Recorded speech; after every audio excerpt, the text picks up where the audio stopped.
गौरी पुत्र गणेश भगवान जी की जय। ओम श्री विष्णुवे नमः। जय श्री कृष्णा, राधे राधे।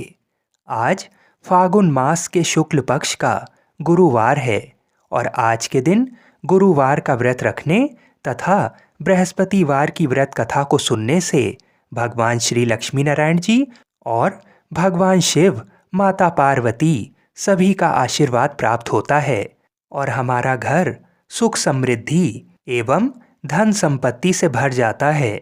तो आज मैं आपको सुना रहा हूँ बृहस्पतिवार की बड़ी ही दुर्लभ कथा। तो इन कथाओं को बड़ी ही श्रद्धा और प्रसन्नचित मन से पूरा अवश्य सुनिएगा। भारतवर्ष में एक प्रतापी और दानी राजा राज्य करता था। वह नित्य गरीबों और ब्राह्मणों की सहायता करता था। ये बात उसकी रानी को अच्छी नहीं लगती थी। वह न गरीबों को दान देती, न ही भगवान का पूजन करती थी और राजा को भी दान देने से मना किया करती थी। एक दिन राजा शिकार खेलने वन को गए हुए थे, तो रानी महल में अकेले थी। उसी समय बृहस्पति देव साधु वेश में राजा के महल में भिक्षा के लिए गए और भिक्षा मांगी, तो रानी ने भिक्षा देने से इनकार किया और कहा, हे साधु महाराज, मैं तो दान पुण्य से तंग आ गई हूँ। मेरा पति सारा धन लुटाते रहता है। मेरी इच्छा है कि हमारा सारा धन नष्ट हो जाए, फिर ना रहेगा बांस ना बजेगी बांसुरी। साधु ने कहा, देवी तुम तो बड़ी विचित्र हो। धन संतान तो सभी चाहते हैं, पुत्र और लक्ष्मी तो पापी के घर में भी होने चाहिए। यदि तुम्हारे पास अधिक धन है तो भूखों को भोजन दो, प्यासों के लिए प्याऊ लगवाओ, मुसाफिरों के लिए धर्मशालाएं खुलवाओ। तो जो निर्धन अपनी कुंवारी कन्याओं का विवाह नहीं कर सकते हैं, उनका विवाह करा दो। ऐसे और कई काम हैं जिनको करने से तुम्हारा यश लोक परलोक में फैलेगा। परंतु रानी पर उपदेश का कोई भी प्रभाव ना पड़ा। वह बोली, महाराज आप मुझे कुछ ना समझाइए। मैं ऐसा धन नहीं चाहती जो हर जगह बांटती फिरूं। साधु ने उत्तर दिया, यदि तुम्हारी ऐसी इच्छा है तो तथास्तु। तुम ऐसा करना कि बृहस्पतिवार को घर लीपकर पीली मिट्टी से अपना सिर धोकर स्नान करना, भट्टी चढ़ाकर कपड़े धोना। ऐसा करने से आपका सारा धन नष्ट हो जाएगा। इतना कहकर वह साधु महाराज वहां से चल दिए। साधु के अनुसार कही बातों को पूरा करते हुए रानी को केवल 3 बृहस्पतिवार ही बीते थे कि समस्त धन संपत्ति नष्ट हो गई। भोजन के लिए राजा का परिवार तरसने लगा। तब एक दिन राजा ने रानी से बोला कि हे रानी, तुम यहीं रहो, मैं दूसरे देश को जाता हूँ, क्योंकि यहाँ पर सभी लोग मुझे जानते हैं, इसलिए मैं कोई छोटा कार्य नहीं कर सकता। ऐसा कहकर राजा परदेश चला गया। वहाँ वह जंगल से लकड़ी काट कर लाता और शहर में बेचता। इस तरह वह अपना जीवन व्यतीत करने लगा। इधर राजा के परदेश जाते ही रानी और दासी दुखी रहने लगे। एक बार जब रानी और दासी को 7 दिन तक बिना भोजन के रहना पड़ा, तो रानी ने अपनी दासी से कहा, हे दासी, पास ही के नगर में मेरी बहन रहती है, वह बड़ी धनवान है। तू उसके पास जा और कुछ ले आ, ताकि थोड़ी बहुत गुजर बसर हो जाए। दासी रानी के बहन के पास गई। उस दिन गुरुवार था और रानी की बहन उस समय बृहस्पतिवार व्रत की कथा सुन रही थी। दासी ने रानी की बहन को अपनी रानी का संदेश दिया, लेकिन रानी की बड़ी बहन ने कोई उत्तर नहीं दिया। जब दासी को रानी की बहन से कोई उत्तर नहीं मिला, तो वह बहुत दुखी हुई और उसे क्रोध भी आया। दासी ने वापस आकर रानी को सारी बात बता दी। ये सुनकर रानी ने अपने भाग्य को कोसा। उधर रानी की बहन ने सोचा कि मेरी बहन की दासी आई थी, परंतु मैं उससे नहीं बोली, इससे वह बहुत दुखी हुई होगी। कथा सुनकर और पूजन समाप्त करके वह अपनी बहन के घर आई और कहने लगी, हे बहन, मैं बृहस्पतिवार का व्रत कर रही थी। तुम्हारी दासी मेरे घर आई थी, परंतु जब तक कथा होती तब तक ना तो उठते हैं और ना ही बोलते हैं, इसलिए मैं कुछ नहीं बोली। कहो दासी क्यों आई थी? रानी बोली, बहन तुमसे क्या छुपाऊं, हमारे घर में खाने तक को अनाज नहीं था। ऐसा कहते कहते रानी की आंखें भर आईं। उसने दासी समेत पिछले 7 दिनों से भूखे रहने तक की बात अपनी बहन को विस्तार पूर्वक सुना दी। रानी की बहन बोली, देखो बहन, भगवान बृहस्पति देव सबकी मनोकामनाओं को पूर्ण करते हैं। देखो, शायद तुम्हारे घर में अनाज रखा हो। पहले तो रानी को विश्वास नहीं हुआ, पर बहन के आग्रह करने पर उसने अपनी दासी को अंदर भेजा तो उसे सचमुच अनाज से भरा एक घड़ा मिल गया। ये देखकर दासी को बड़ी हैरानी हुई। दासी रानी से कहने लगी, हे रानी, जब हमको भोजन नहीं मिलता तो हम व्रत ही तो करते हैं, इसलिए क्यों ना इनसे व्रत और कथा की विधि पूछ ली जाए ताकि हम भी व्रत कर सकें। तब रानी ने अपनी बहन से बृहस्पतिवार व्रत के बारे में पूछा। उसकी बहन ने बताया, बृहस्पतिवार के व्रत में चने की दाल और मुनक्का से भगवान विष्णु का केले की जड़ में पूजन करें तथा दीपक जलाएं, व्रत कथा सुने और पीला भोजन ही करें। इससे बृहस्पति देव प्रसन्न होते हैं। व्रत और पूजन विधि बताकर रानी की बहन अपने घर को लौट गई। 7 दिन के बाद जब गुरुवार आया तो रानी और दासी ने व्रत रखा। घुड़साल में जाकर चना और गुड़ लेकर आई, फिर उससे केले की जड़ तथा विष्णु भगवान का पूजन किया। अब पीला भोजन कहाँ से आए, इस बात को लेकर दोनों बहुत दुखी थीं। चूंकि उन्होंने व्रत रखा था, इसलिए बृहस्पति देव उनसे प्रसन्न थे। इसलिए वे एक साधारण व्यक्ति का रूप धरकर 2 थालों में सुंदर पीला भोजन दासी को दे गए। भोजन पाकर दासी प्रसन्न हुई और फिर रानी के साथ मिलकर भोजन को ग्रहण किया।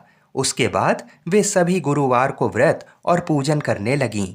बृहस्पति देव भगवान की कृपा से उनके पास फिर से धन संपत्ति आ गई, परंतु रानी फिर से पहले की तरह आलस्य करने लगी।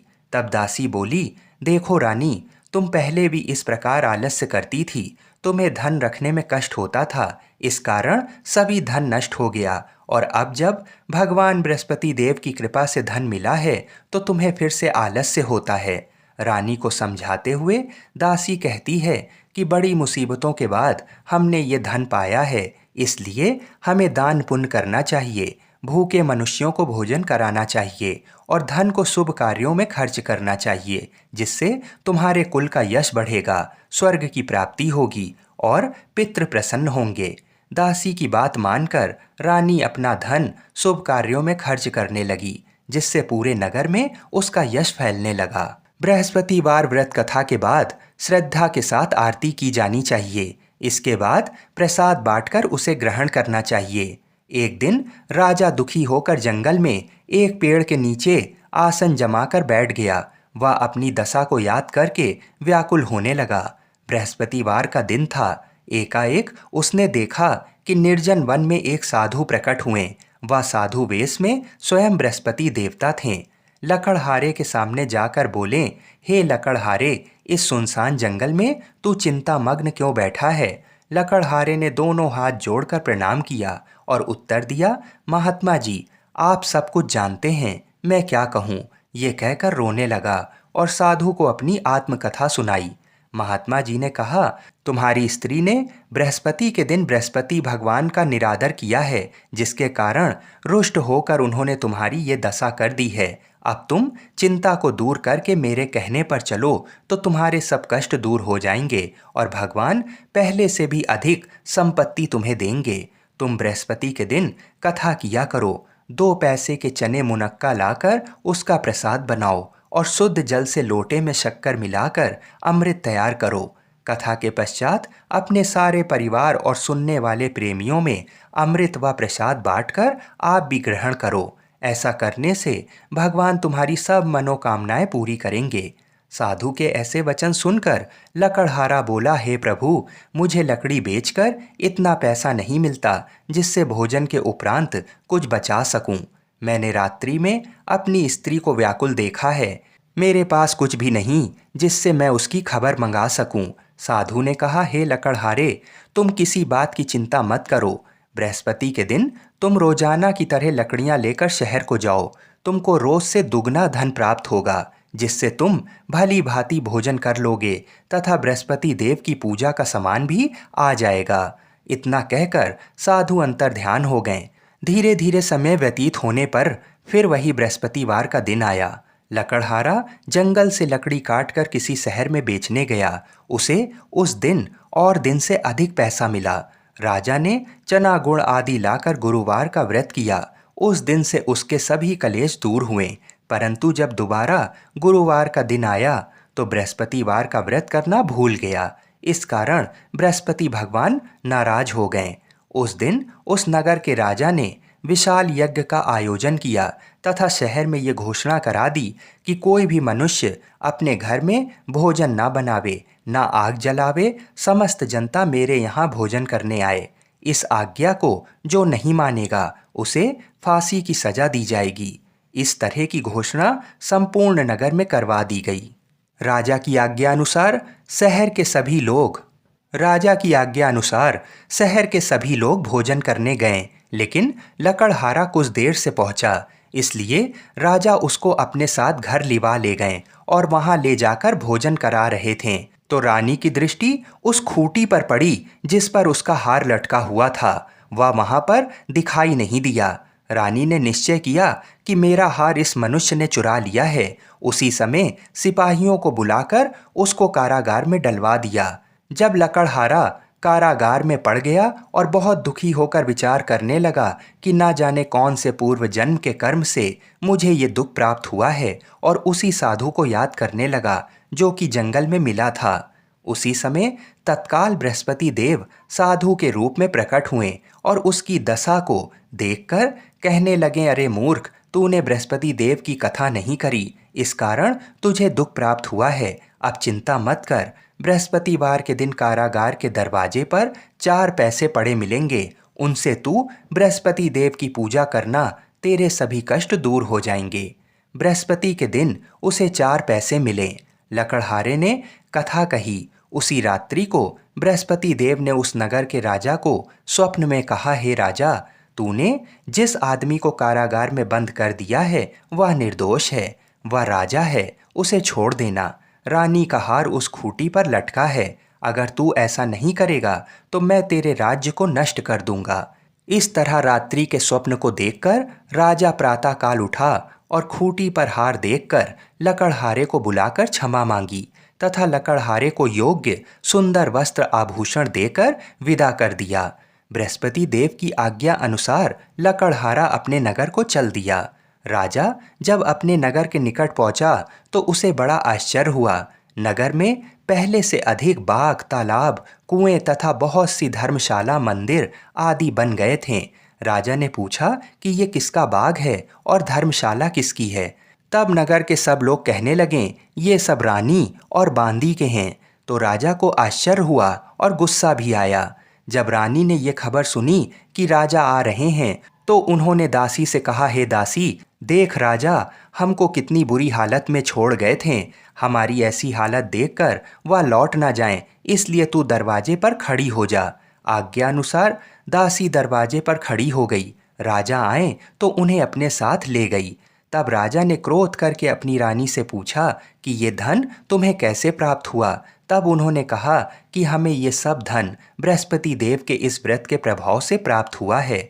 राजा ने निश्चय किया कि 7 रोज बाद तो सभी बृहस्पति देव का पूजन करते हैं, परंतु मैं प्रतिदिन दिन में 3 बार कहानी तथा रोज व्रत किया करूंगा।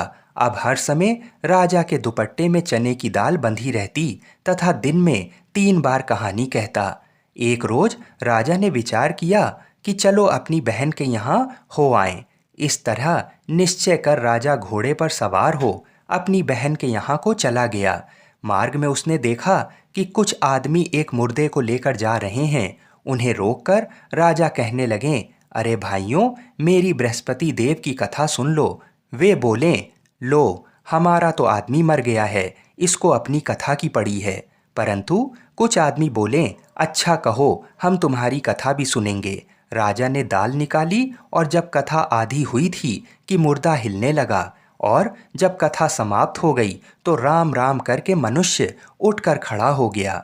आगे मार्ग में उसे एक किसान खेत में हल चलाता मिला। राजा ने उसे देख और उससे बोला, अरे भैया, तुम मेरी बृहस्पतिवार की कथा सुन लो। किसान बोला, जब तक मैं तेरी कथा सुनूंगा तब तक 4 हरैया खेत जोत लूंगा। जा अपनी कथा किसी और को सुनाना। इस तरह राजा आगे चलने लगा। राजा के हटते ही बैल पछाड़ खाकर गिर गए तथा किसान के पेट में बड़ी जोर का दर्द होने लगा। उस समय उसकी माँ रोटी लेकर आई। उसने जब ये देखा तो अपने पुत्र से सब हाल पूछा और बेटे ने सभी हाल कह दिया। तो बुढ़िया दौड़ी दौड़ी उस घुड़सवार के पास गई और उससे बोली कि मैं तेरी कथा सुनूंगी, तू अपनी कथा मेरे खेत पर चलकर ही कहना। राजा ने बुढ़िया के खेत में जाकर कथा कही, जिसके सुनते ही वह बैल उठ खड़े हुए तथा किसान के पेट का दर्द भी बंद हो गया। राजा अपनी बहन के घर पहुंच गया। बहन ने भाई की खूब मेहमानी की। दूसरे रोज प्रातःकाल राजा जागा तो वह देखने लगा कि सब लोग भोजन कर रहे हैं। राजा ने अपनी बहन से कहा, ऐसा कोई मनुष्य है जिसने भोजन नहीं किया हो? मेरी बृहस्पतिवार की कथा सुन ले। बहन बोली, हे भैया, ये देश ऐसा ही है कि पहले यहाँ लोग भोजन करते हैं, बाद में अन्य काम करते हैं। अगर कोई पड़ोस में हो तो देख आओ। वह ऐसा कहकर देखने चली गई, परंतु उसे कोई ऐसा व्यक्ति नहीं मिला जिसने भोजन ना किया हो। अतः वह एक कुम्हार के घर गई जिसका लड़का बीमार था। उसे मालूम हुआ कि उनके यहाँ 3 रोज से किसी ने भोजन नहीं किया है। रानी ने अपने भाई की कथा सुनने के लिए कुम्हार से कहा और वह तैयार हो गया। राजा ने जाकर बृहस्पतिवार की कथा कही, जिसको सुनकर उसका लड़का ठीक हो गया। अब तो राजा की प्रशंसा होने लगी। एक रोज राजा ने अपनी बहन से कहा कि हे बहन, हम अपने घर को जाएंगे, तुम भी तैयार हो जाओ। राजा की बहन ने अपनी सास से कहा। सास ने कहा, हाँ चली जाओ, परंतु अपने लड़के को मत ले जाना, क्योंकि तेरे भाई की कोई औलाद नहीं है। बहन ने अपने भैया से कहा, हे भैया, मैं तो चलूंगी, पर कोई बालक नहीं आएगा। राजा बोला, जब कोई बालक नहीं चलेगा तब तुम ही क्या करोगी? बड़े दुखी मन से राजा अपने नगर को लौट आया। राजा ने अपनी रानी से कहा, हम निर्वंशी हैं, हमारा मुंह देखने का धर्म नहीं है और कुछ भोजन आदि नहीं किया।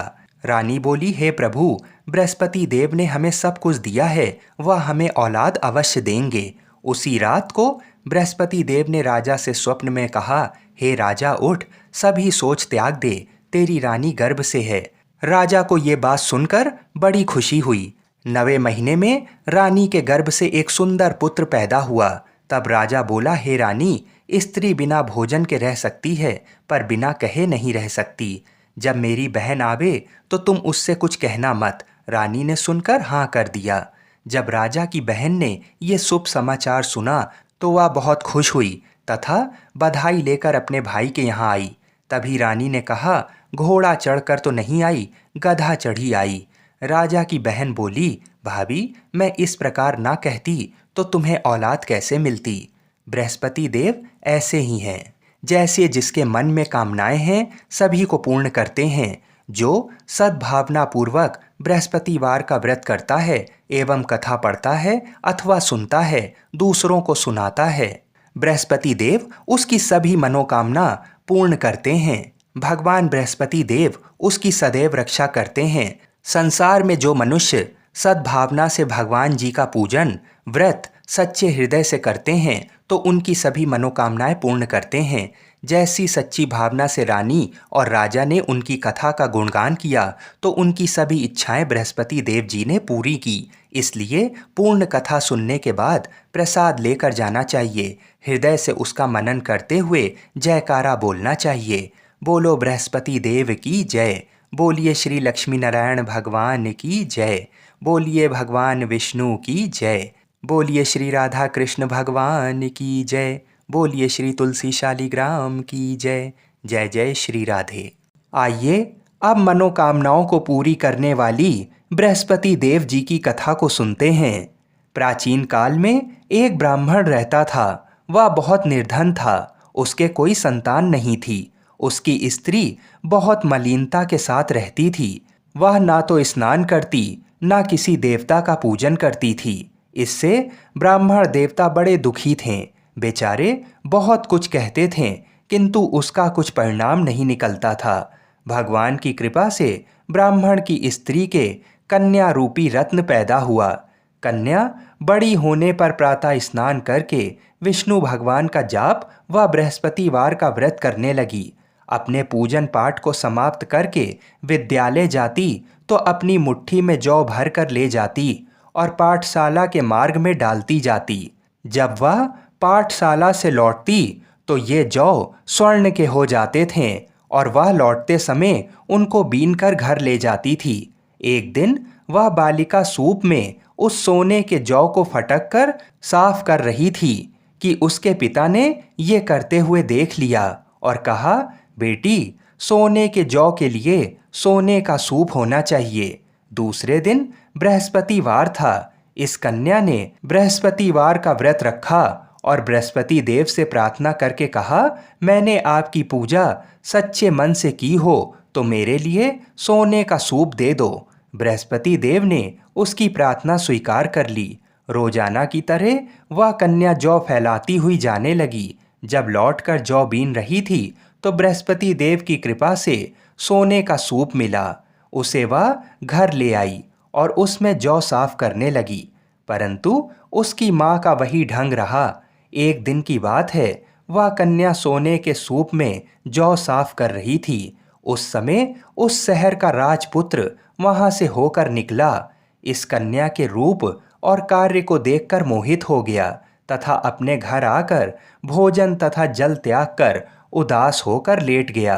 राजा को इस बात का पता लगा तो अपने प्रधानमंत्री के साथ उसके पास गए और बोले, हे बेटा, तुम्हें किस बात का कष्ट है?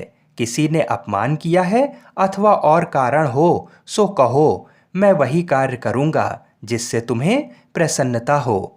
अपने पिता की राजकुमार ने बातें सुनी तो वह बोला, मुझे आपकी कृपा से किसी बात का दुख और कष्ट नहीं है।